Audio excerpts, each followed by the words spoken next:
puasa di bulan Ramadan itu adalah ibadah yang bersifat rahasia atau siriyah. Karena yang tahu seseorang itu puasa atau tidak adalah hanya dirinya sendiri dan Allah Subhanahu wa Ta'ala. Di situ juga kita mengambil hikmah bahwa salah satu hal di bulan puasa itu adalah melatih kejujuran, membina manusia-manusia untuk menjadi jujur, tanpa harus dilihat, tanpa harus diawasi oleh sesama manusia. Karena dirinya yakin bahwa selalu ada yang mengawasi apa yang dia perbuat, bahkan apa yang dia pikirkan. Allah Subhanahu wa Ta'ala.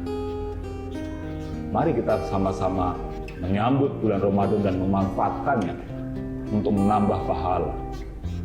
Bagi anggota Polri, puasa di bulan Ramadan itu juga merupakan salah satu upaya untuk membangun integritas, membangun kejujuran, supaya dapat melaksanakan tugas dengan baik, supaya melaksanakan tugas sesuai yang diharapkan oleh masyarakat.